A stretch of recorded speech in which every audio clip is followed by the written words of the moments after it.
4808페이지.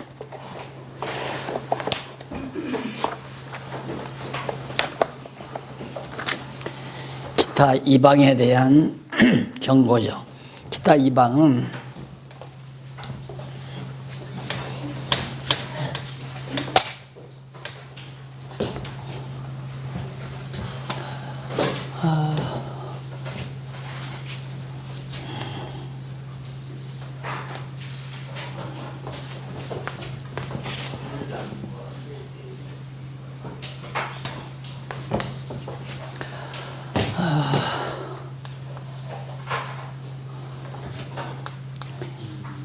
유다, 북이스라엘, 남쪽 유다하고 지금 나온 건 뭐 두로와 기타, 그다음 뭐 엘람, 뭐 구수, 엘람 요 지역에 있는 아라비아 사막 서북 쪽이죠. 이 지역에 있는 자리 잡은 또한 에돔, 모압, 암몬 등등. 그다음 아람, 아수르, 바벨론 이런 나라들입니다. 그다음 블레셋. 전부 이 이스라엘 하나님의 택한 백성들이 사는 위치의 주변 국가들이죠. 멀고 애굽 등등 내용인데 앞에서 말한 것은 주로 애굽이나 모압, 아람, 아수르, 바벨론 이런 정도 얘기했는데 그 나머지 이제 소소한 국가들 이들도 전부 하나님께서 그들을 다 진멸시키겠다. 어떻게 해서 아수르가 이제 다 정복하잖아요. 이걸 아수르가 이제 바벨론은 아수르를 패망시키고 다시 더 넓은 땅을 다 정복합니다. 그러니까 바벨론에 속한 많은 나라들을 바벨론을 진멸시키면서 다 멸하죠. 아수르 진멸시키면서 멸하기도 하지만 바벨론을 진멸시키면서 또 멸망을 또 당해요. 주변 국가들이 전부 예속된 나라들이 다 망하는 거죠. 이것을 이사야 선지자가 미리 예언하는 것은 이들이 멸망하는 것을 보고 이사야 선지자가 여호와의 말씀을 예언한 것을 확신하게 하려는 뜻이 담겨져 있죠. 아니 뭐 아람이 망하든 블레셋이 망하든 그거 말하지 않아도 되잖아요. 유다와 이스라엘 백성이 어떻게 될 것만 말해도 되는데 하나님께서 자상하게 이사야 선지자로 하여금 주변의 모든 나라들이 어떻게 되질 것까지 미리 예언하는 것은 그렇게 실제로 역사상 이루어지므로 하나님의 택한 백성들로 하여금 여호와 살아계심과 그의 5대 속성을 분명하게 깨닫고 여호와를 경외케 하려는 거죠. 그러니까 하나님께서는 그 말씀을 이스라엘 택한 백성에게만 예언하지 이들에게 예언하는 건 아니거든요. 이들에게 예언하는 건 아니란 말은 이들은 멸망당할 자로 태어났으니까 또 멸망하기 위해서 나타나는 제국들이니까 우리는 이제 그런 데서 갈등을 겪는 거죠. 왜 하나님을 경외하지 아니하는 나라가 잘 되고 형통하느냐. 에레미야도 그게 안타까워서 하나님 앞에 물어본 적이 있죠.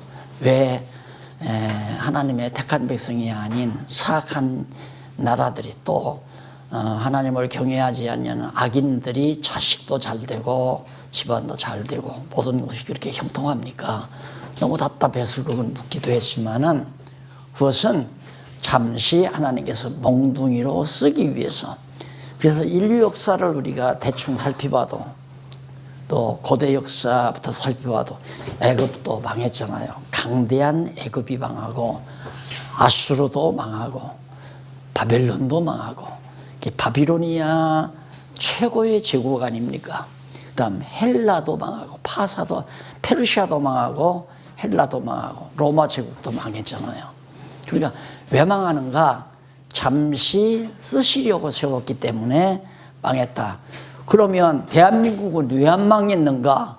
대한민국은 하나님이 택한 민족이니까 아니에요. 그것도 대한민국은 하나님께서 나약한 나라로 세워놓으셨지만은 많은 침략을 받잖아요. 엄청난 침략을 받으면서 끈질기게 명맥을 유지해서 오늘날 반도막자리지만은 한반도가 남아있는 것은 이걸 통해서 하나님이 또 한국교회를 보호하기 위한 섭리가 있기 때문에 남겨놓은 거죠.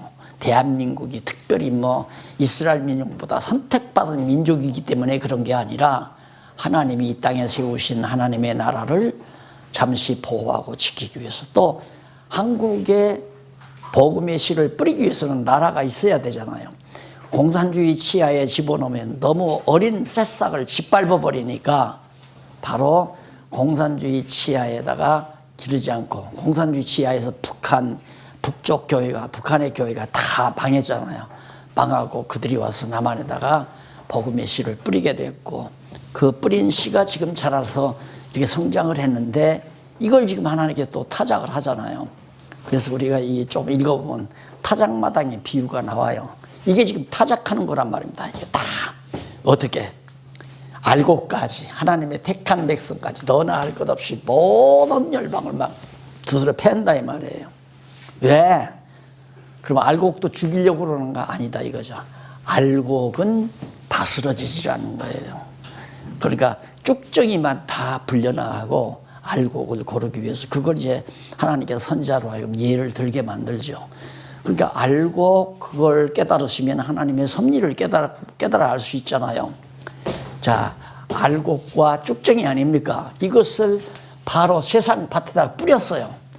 뿌렸는데 그러면 알곡도 거두고 쭉정이도 거두려고 하는 게 아니거든요. 마지막 심판 날에 타작을 해서 다 두들겨 맞는 거예요. 택한 백성도 돌이켜 맞고 불택자도 다 맞고 다 매를 맞지만 결국은 알곡은 쥐에서 곡간에 들이고 쭉정이는 지옥불에 던져서 불태워버리고, 이것이 하나님의 역사사입니다. 따라서 이 세상에 있는 동안에는 악인도 흥하고 택한 백성도 흥하기도 하고 망하기도 하고, 불택자도 흥하기도 하고 망하기도 하고, 그런데 이들은 망하는 것으로 끝나지만은 흥했다 망해도 다시 천국으로 갈 수 있는, 다시 흥하게 되는, 욥기서가 바로 그걸 노래하는 거 아니에요? 부요한 욥이 사단에게 맡겨서 다 망하게 하고 다시 하나님께서 일으켜 주듯이 알곡은 하나님께서 창고로 드리지만 쭉정이는 마지막 심판날에 다 지옥불에 던져버리고 만다.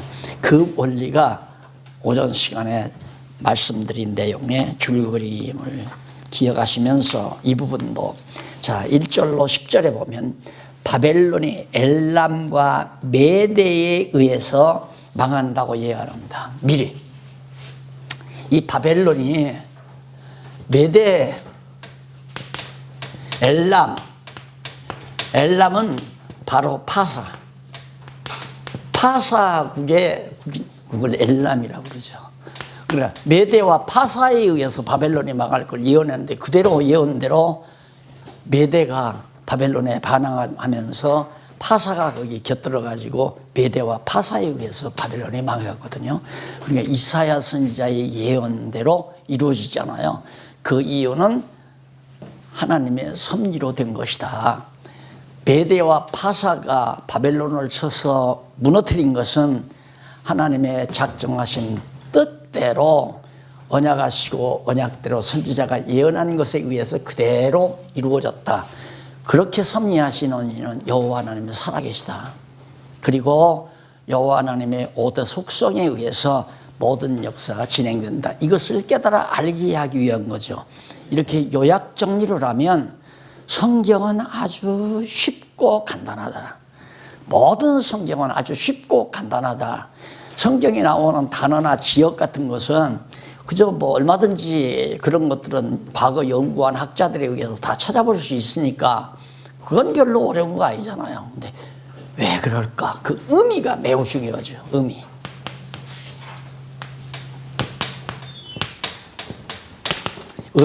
뜻이죠. 뜻. 우리말로 말하면 뜻. 왜 하나님이 메대와 파사에 의해서 바벨론을 무너뜨리는가? 선지자로 미리 예언하게 해서 예언대로 그대로 이루어 주시는가? 그 그걸 찾아내는 게 의미 아니에요? 그 의미도 간단하다 이거. 그것이 언제나 창세전에 작정하신 뜻을 이루시기 위해서 모세로 언약하시고 모세의 언약대로 이사야로 하여금 예언하기 위해서 예언대로 성취된다, 이루어진다. 이유는 여호와 계시를 위해서. 뭘 계시기 위해서? 존재와 그의 5대 속성을. 왜? 경외하라고. 여호와 경외하기를 배우라고. 그래서 결국은 우리가 성경을 보는 것도, 성경을 연구하는 것도 여호와 경외하기 위해서. 그래서 제가 결혼식인가요? 결혼 서문에다 절대 학자의 눈으로는 안 보인다, 성경이. 왜? 학자는 자기 논문의 정당성을 확보하기 위해서, 성경을 인용하기 위해서 성경을 사용해요.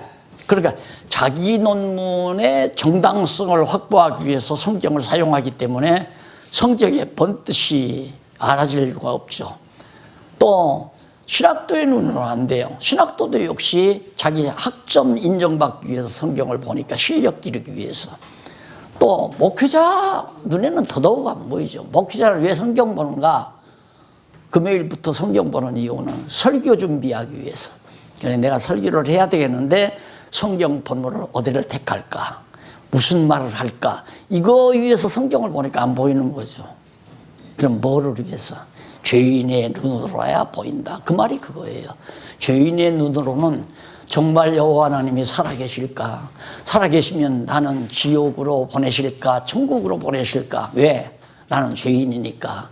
어쩔 수 없이 나는 죄를 벗어날 수 없는 존재인데 내 살 길이 어디 있을까? 그래서 여호와 하나님을 찾기 위해서 성경을 보아야 성경이 제대로 의미 분석을 할 수 있도록 성경이 보인다. 그래서 아까도 오전에도 목사님들에게 너무 자극을 드리지 않았지만, 자극을 드리려고 자극을 안 드리려고 노력을 했지만은 자극은 그거예요. 목사님들 지금 듣는 거, 이거 설교할 때 써야 되겠구나. 이건 벌써 생각을 잘못해도 보통 잘못하는 게 아닙니다. 그럼 자꾸 어두워져요, 성경이. 내가 한평생 경외하고 섬겨야 될 위대한 여호와 하나님이 살아계실까? 나는 왜 사는가? 사는 이유를 찾고, 또한 지혜와 지식의 근본이 무엇일까? 지식을 추구하는 사람, 이 진리를 추구하는 사람, 아니면 또 내가 사는 이유를 찾으려고 하는 사람, 그 자세로 우리가 성경을 대해야 성경이 바르게 보인다. 아니, 주변 이스라엘 택한 백성들의 주변 국가가 망하고 안 망하고 하는 거, 선지자 예언을 우리가 들으면 뭐 할 거예요? 예? 안 그래요? 김정은이가 망한다면 귀가 쫑긋하지요, 우리가. 중국이 지금 점점 아마 미국의 트럼프한테 무릎 꿇고 지금 달겨든다. 이거 그러면 남북 통일이 되겠구나 해서 관심을 가질지 모르지만, 우리와 아무 관계없는 사람이에요.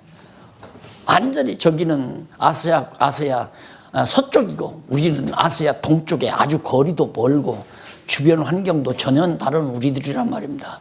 근데 이 역사를 우리가 이 선지자의 예언을 공부하면서 하나님 말씀이라고 할 이유가 뭐예요?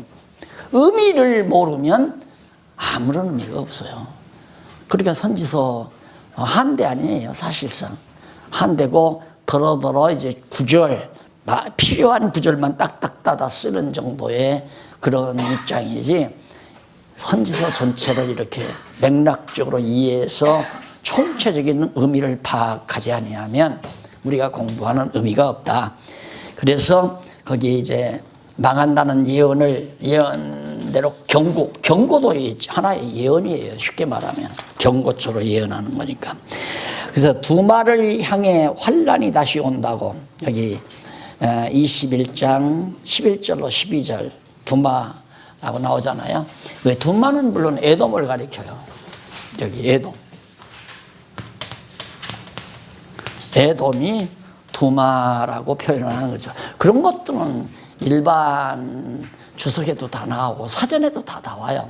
이런 것을 그래도 독자들이 별도로 사전 찾고 사전 주석 참고하는 것보다 간단하게 제가 멘트해드리면 좋기 때문에 다 해놨습니다. 필요한 건 거의 밝혀놨으니까 그냥 읽기만 하면 되는데, 문제는 이제 이 오전에도 말씀드렸지만 큰 바탕 위에서 진정한 의미가 뭔가, 그것이 이제 바로 목사님들이 읽어가면서 그걸 찾기가 그리 쉽지 않으니까 자꾸 또 말씀하고 하는 이유가 그게 매우 중요하다 하는 것을 강조하기 위해서죠.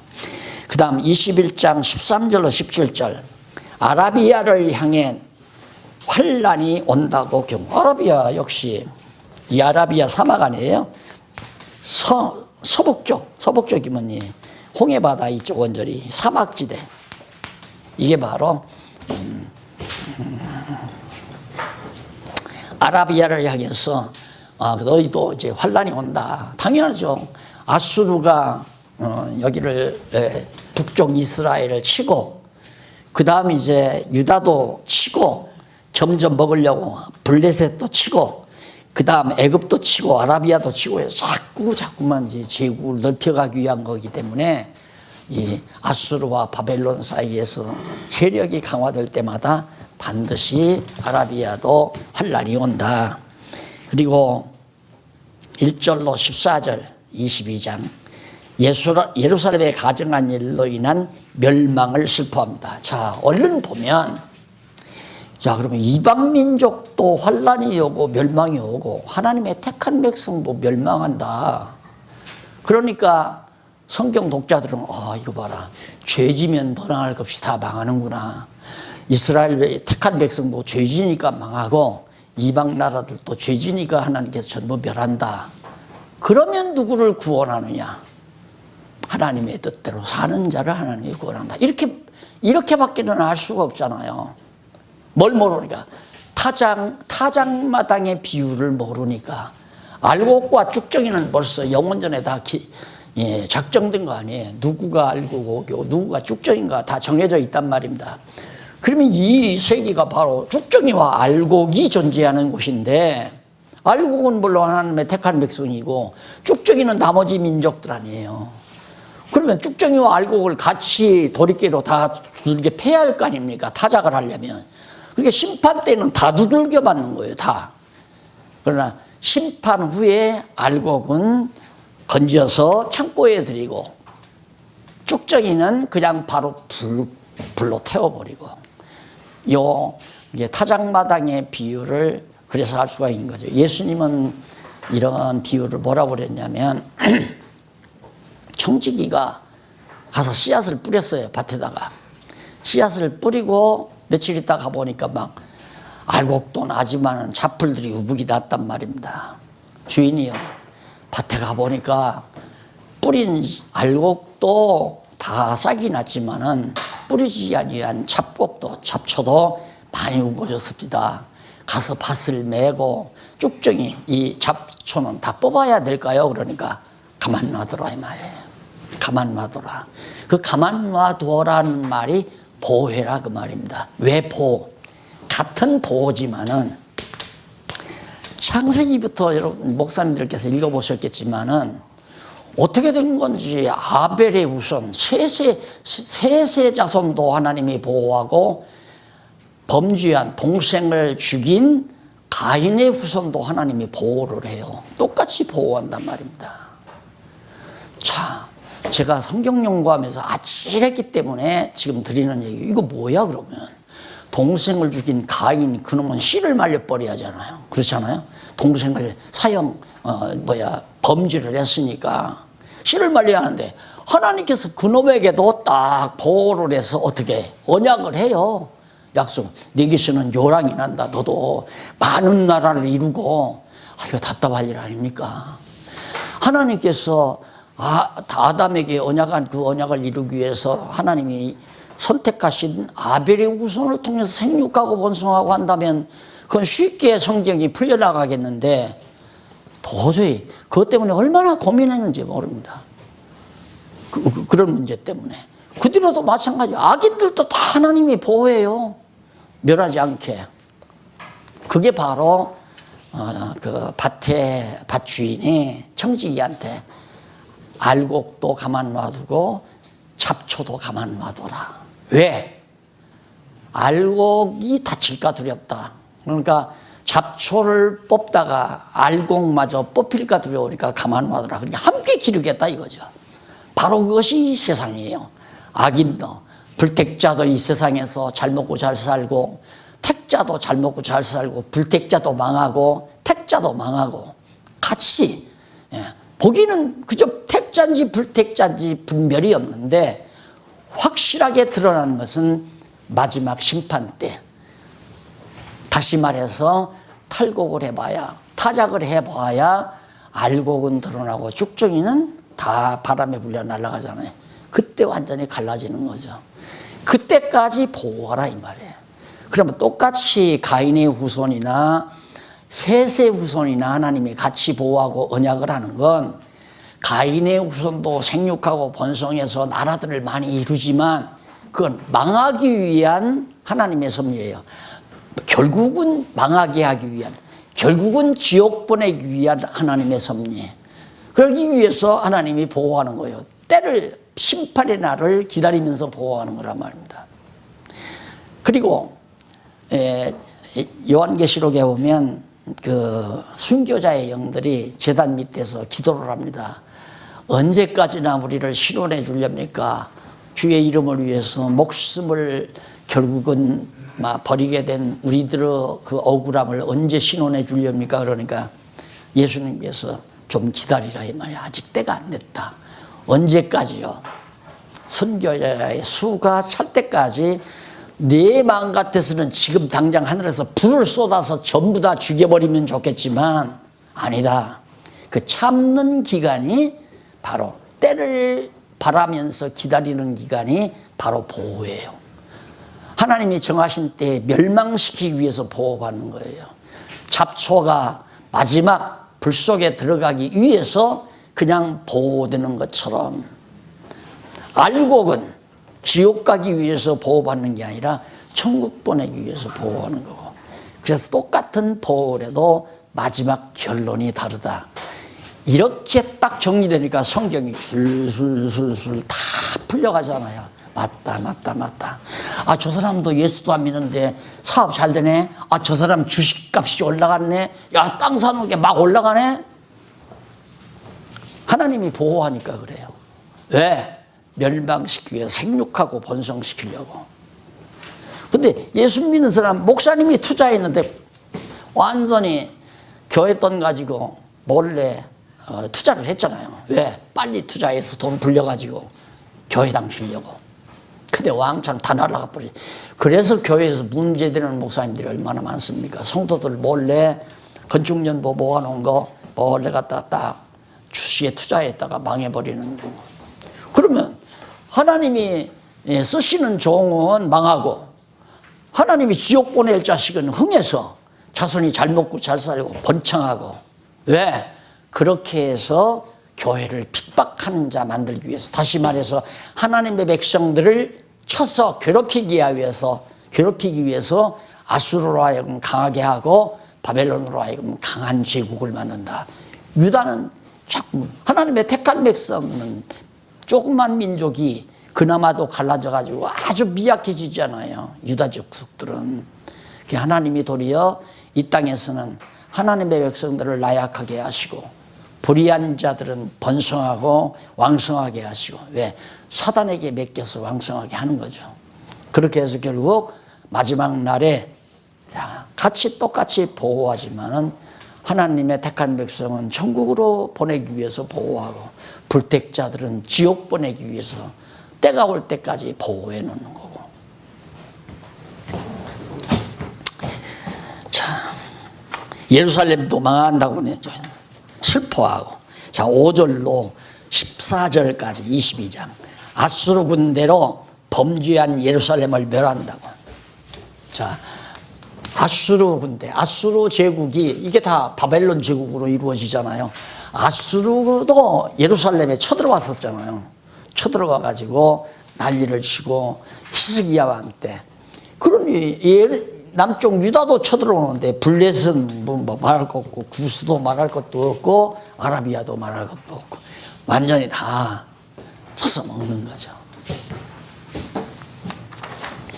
그래서 아수르로 범죄한 예루살렘을 멸한다고. 이런 데서 이제 갈등이 오는 거죠. 어떻게 하나님을 알지도 못하는 이 타락된 제국이 하나님의 택한 백성들을 쳐서 이길 수 있을까? 어떻게 불의한 세상 나라가 교회를 다 파괴할 수 있을까? 어떻게 김일성이가 공산당 이론을 통해서 이북의 교회들을 전부 다 망칠 수가 있을까? 비난이 그거 아니어서, 야, 노비는, 저 어렸을 때 얘기입니다. 학교 들어가기 전에 소문이 들리는데 어느 교회가 폭탄을 맞았대요. 어느 교회가 폭탄을 맞아서 팍상 다 불타버렸대요. 그러니까 그게 이제 조롱거리가 된 거예요. 야, 너 하나님 살아계시면, 야, 어떻게 교회당이 그렇게 폭탄 맞아서 다 불타버리냐. 참 대답하기 힘든 거 아니에요? 그러나 성경을 알면 간단해요. 웃기지 말아라. 과거도 아수르와 바벨론에 의해서 하나님의 나라가, 하나님의 택한 백성들이 다 망했다. 포로로 다 잡혀가고. 그게 다 여호와 하나님이 하시는 일이다. 왜? 하나님의 전능하신 능력을 드러내기 위해서. 하나님의 신실하심을. 왜? 그렇게 된다고 모세가 이미 예언을 했으니까. 너희들 이방 나라에 다 사로잡혀간다. 이방 나라에 다 쳐들어가서 너희들 망한다. 모세가 1000년 전에 예언했는데 그렇게 이루어져야 여호와 하나님 살아계신 거 아니에요. 그러니까 제가 그 솔로몬의 전도서를 깊이 깨달은 이유가 그거예요. 솔로몬이 다 해보니까 이 땅 위에서 해 아래 사는 일은 헛되고 또 헛되고 그 말의 진위는 이스라엘 백성들이 가나안 땅 들어가서 예루살렘에 성을 쌓고 각 도성마다 아주 살기 좋게 성을 건축하고 다 해놨던 것이 헛되고 왜? 와서 다 불태워버리고 다 헐어버리고 다 풀밭 만들어버리고 회파시켜버리고.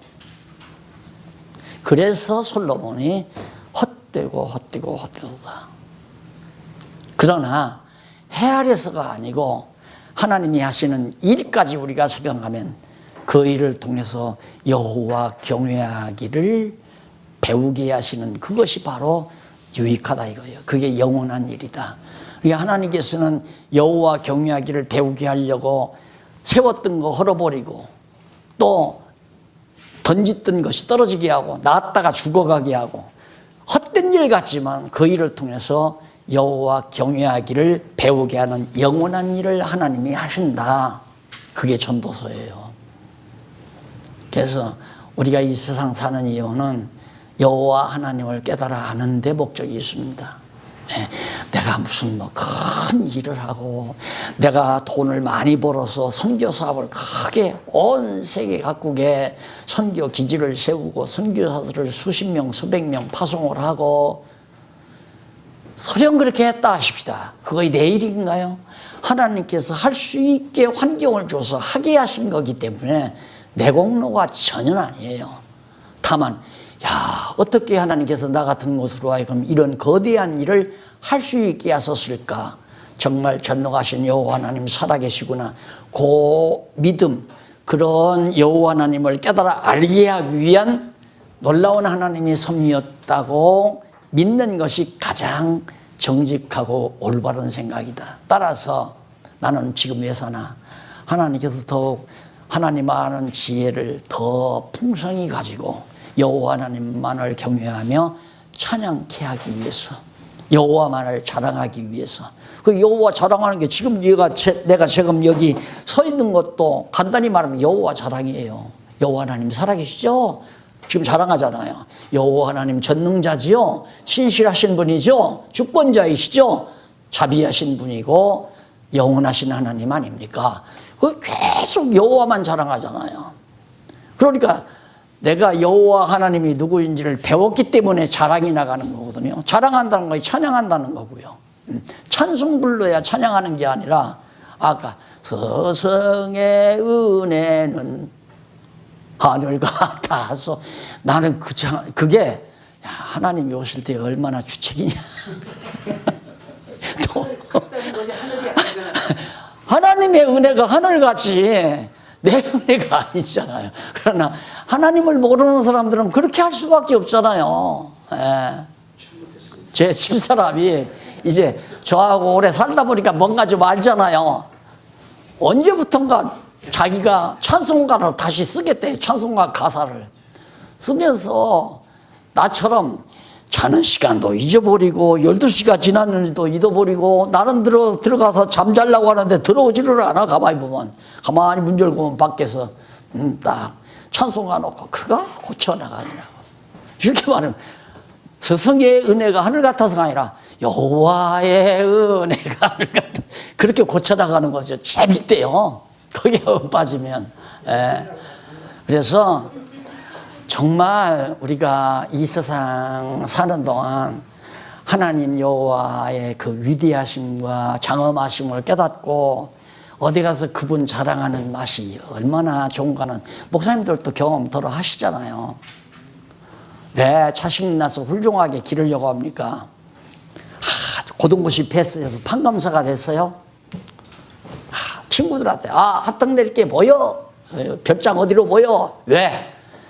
기회에 닿으면 우리 아들이 판검사가 됐다고 그 말 하기 위해서. 그 맛으로 살잖아요. 인간 세상. 내 아들이 승진해서.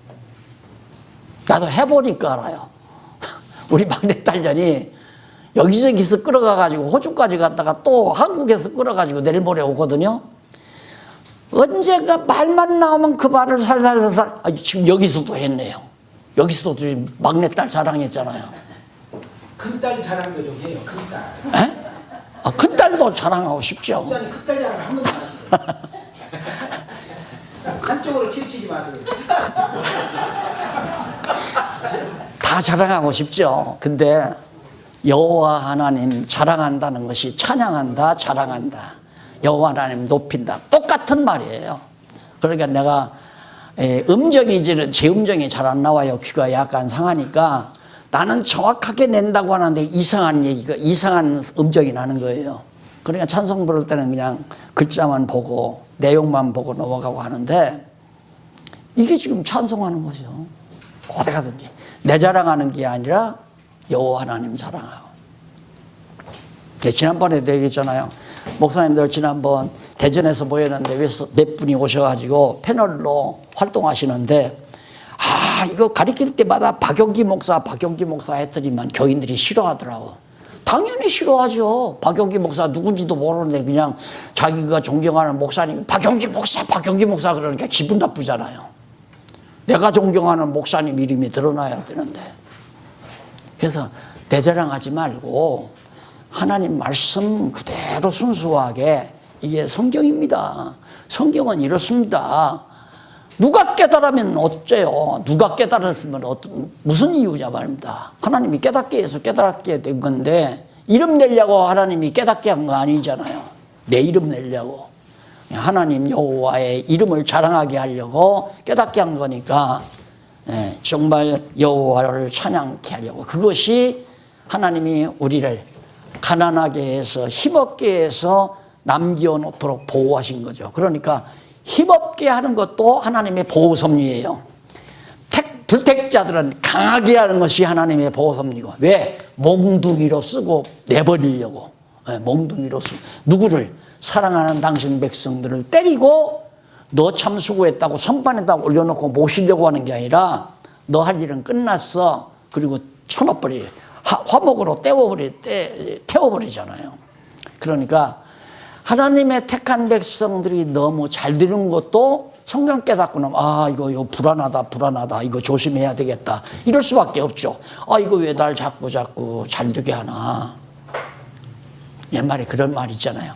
돼지란 놈이, 나 돼지도 캐봤는데 시골에서 팔 무렵 때 팔아서 이제 백정에게 팔아 넘기기 전에는 한 보름이나 한 달 전부터 막 아주 기름지는 거를 잘 먹여요. 왜? 팔아먹으려고. 안 그래요? 그러니까 하나님의 택한 백성들이 너무 잘 돼도 불안한 거예요. 이거 잘 되면 내가 옆길로 가기가 쉬운데. 그래서 안전한 데가 사랑하는 자에게는 징계를 하나님이 하신다. 살짝 때려서 나로 높아지지 않게 자만하지 않게 만들어주시는 게 도리어 안전하죠. 왜? 가장 낮은 자리에, 이게 낮은 자리가 내 자리거든요. 더 이상 내려갈 수 없는 자리가. 안 그래요? 이 자리 섰으면 안전하지만 내 자리가 하나님 자리로 점점 올라가 버리면 언젠가는 그냥 추락하는 날이 있어야 될 거 아니에요. 택한 백성이니까 낭떠러지로 추락시키는 날. 그런 날들이 우리에게 다가온다. 그래서 사실 하나님께서 항상 간섭하시는 상태. 사단이 간섭하면 나라에, 야, 너 잘났다. 너 힘 있잖아. 너는 이런 힘도 있고, 너는 이런 힘도 있고, 너는 너 집안에 큰 권력자도 있고, 야, 너희 아버지 지금 큰 재산가 아니야. 그래서 여호와 하나님을 의지하는 것을 자꾸 약화시키는 그것이 사단의 계략이죠. 너 배고프지? 돌로 떡 만들어 먹어봐. 이런 것들이 유혹이듯이 사단은 그럴듯하게 우리를 유혹하게 하니까 이런 상태에서, 그래서 하나님은 택자나 불택자나 모두가 타작한다. 결과는 알고 기고 쭉정이로 나타나지만은 과정만은 그렇다는 사실. 셈나 대신 엘리야김을 세웠다가 파멸하실 것을 예언합니다. 아주 정확하게. 앞으로 유다가 셈나 왕이 지난 다음 셈나 대신에 엘리야김이 세웠다가 그때 세울 때 벌써 하나님께서는 파멸을, 유다 백성들을 파멸시키겠다. 시기를 정확하게 파악할 수 있더라. 왜? 여호와께서 하신 줄을 깨닫게 하려고. 여호와 하나님 살아계심과 그의 5대 속성을 분명히 깨달아 알게 하려고. 왜? 하나님의 훌륭한 백성 삼으시려고. 안 그래요? 천국 가서 여호와만 찬양하는, 할렐루야 여호와만 찬양하는 그것이 바로 천국이라고 그랬잖아요. 천국. 그러니까 비록 우리가 21세기 여기 살지만 조금은 불안. 왜? 육체가 있으니까 때로는, 아까 박 목사님 큰딸도 한번 자랑해 보라고 하는데, 불완전하니까 딸도 자랑하고 남편도 자랑하고 조금씩은 자랑하지만은 천국 가서는 그런 거 없잖아요. 완전히 여호와만 찬양하거든요. 근데 이 땅에서는 가끔 가다가 이제 주책을 부리는 거죠. 자기 인품도 사랑하고 자기 이름도 내세우고 그러다가 여호와를 찬양하고. 가장 아름다운 생활은 이 땅에서도 오직 여호와의 이름만을 찬양하는 삶. 이것이 가장 지혜롭고 아름다운 천국 생활이다. 여호와만큼 자랑할 만한 것이 어디 있겠어요? 최고의 자랑거리죠. 왜 사모님들이나 아내들이 그 결혼 반지를 좋은 거 받으려고 하는 이유가 어디 있어요? 그건 두고두고 보호하면서 이것이 내 신랑 될 사람이 결혼 반지를 해준 거라고. 3억짜리 다이아 반지 이거 보관해서 항상 어디 동창회 갈 때 끼고, 또 집안끼리 모임에서 끼고, 그때만 껴요. 왜? 가서 자랑. 아이고 머리야 하면서 자랑하려고. 그 보석 반지라도 그렇게 자랑하고 싶은데 여호와의 이름이 보석, 거기에 비할 수가 없잖아요. 자랑거리가 싹 없어지는 거죠. 정상적으로 생각하면 오직 여호와만 자랑하고 싶죠. 어디를 가든지. 그래서 두로는 이쪽에 있잖아요. 시돈도 이쪽에 있고 다 주변 국가들이에요. 그 다음 넘어가서 23장 10절로 14절. 23장 10절로 14절. 시돈과 두로와 다시스. 다시스도 아마 이 부근 어딘가 봐요. 다시스는 정확하게 위치가 안 나타나요. 하여튼 이 부근에 있는 나라들도 하나님께서 다 멸한다. 전부. 그럴 수밖에 없어요. 아수르에게도 명했으니까, 바벨론이 아수르를 침략했을 때 패배했으니까 그때 다 또 바벨론이도 침략 다 하는 거 아니에요. 아수르 제국 치하에 있는 나라들이 전부 바벨론에게 다 먹혀 들어가는 거니까. 그 다음 넘어가서 23장 15절로 18절. 두로가 패망 후에 70년이 지나 회복할 것을, 유다가. 여기 두로가 패망한 후부터 유다 백성이 일로로 바벨론으로 잡혀가서 70년 후에 돌아온다. 예, 이사야도 그걸 예언했잖아요. 아예 에레미야는 구체적으로 더 예언하고 이사야도 예언하고 70년 후에 돌아온다는. 근데 역사상 그대로 이루어지잖아요. 그것이 에스라, 느헤미야, 에스더예요. 돌아오는 역사가 그게 나타나잖아요. 그러니 이걸 어떻게 안 믿어요? 그래서 내가 하는 얘기예요. 어떻게 표현할 길이 없으니까 성경을 알기만 하면 안 믿기가 더 힘들다. 믿어지는데 안 믿어야 되겠다, 안 믿어야 되겠다 한다고 해서 안 믿어지는 게 아니에요. 믿어지는데. 아니, 나를 낳아서 기르시고 붙들어주고 나의 후원해주고 나를 보살펴주신 부모님이 눈에 벌겋게 살아계시는데 나 우리 아버지 아니야. 그게 가능하겠느냐 얘기야. 우리 아버지 어머니 아니야. 안 되죠. 그게 어머니 아버지가 너무 분명한데 어떻게 어머니 아버지 아니라고 할 수 있어요.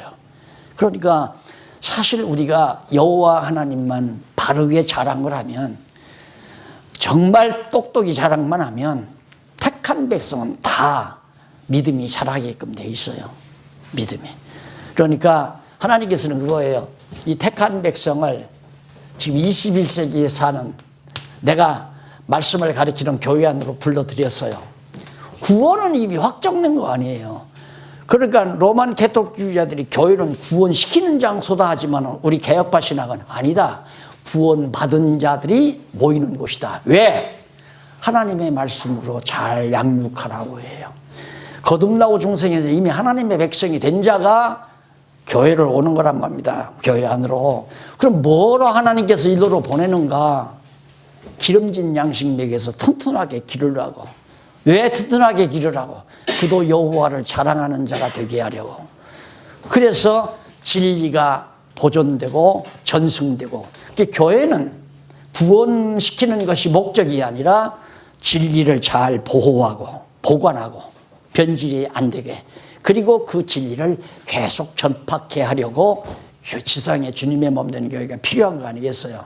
그러니까 오신 성도는 어릴 때 오시는 경우가 많으니까, 어리죠. 성경도 모르는 분이니까 모르니까 차근차근 이유식 있잖아요. 아주 부드럽게 음식을 만들어서 먹이고, 그러다가 밥을 먹이고, 그러다가 된장국을 먹이고, 그러다가 이제 김치를 먹이고, 그러다가 잘 먹으면 갈비도 먹이고 찜도 먹이고, 이렇게 해서 튼튼하게 근육도 나오게 하고 힘이 불끈불끈 솟게 만들면 결국 진리를 위한 투사가 되는 거죠. 너나 할 것 없이. 그러니까 교인 10명이 오면 10명 모두가 진리로 무장을 해야 되잖아요. 같이. 그래서 동력자로 만든다. 교회에서는 우리 먼저 앞선 교사들이 찾아오는 성도들로 하여금 처음에는 오면 제자가 돼요. 제자. 그럴 때에는 목사님이 스승이죠. 그럴 때에는. 제자가 됐다가 조금 성장하면 같이 알아요. 그리고 이제 형제가 된다고 그러죠. 형제가 된다. 형제로 그냥 있으면 안 되잖아요. 그 다음에는 동력자가 되는 거죠. 동력자. 여호와의 이름을 찬양하는 일에 동력하는 거. 그러니까 이번에도 이제 막 일본에 간다는 소식 듣고 자꾸 여기저기에서 이제 후원금이 들어오니까 누가 냈는지는 모르지만 다녀온 거 아니에요. 돈 한 푼 안 들이고 비행기 타고 가서 머물다 왔단 말입니다. 그러면 하나님은 아세요. 누구가 동력자 역할을 했는지 하나님은 안다 이 말입니다. 아무도 안 하면 할 수 없죠. 오라고 했는데 돈 없으면 못 가요. 없으면 못 가죠. 그러나 오라고 저기서 부르는데 비행기표 없으면 헌 옷이라도 팔아서, 입던 옷이라도 헌 옷 가게에 갖다 팔아서 가야죠. 안 그래요? 그것이 바로 우리가 목회라고 하는 과정이라면 제자로 삼고 형제로 삼고 동력자로 삼고. 왜? 잘 먹이면 동력자가 되는 거고, 잘못 먹이면 만날 제자 노릇하고.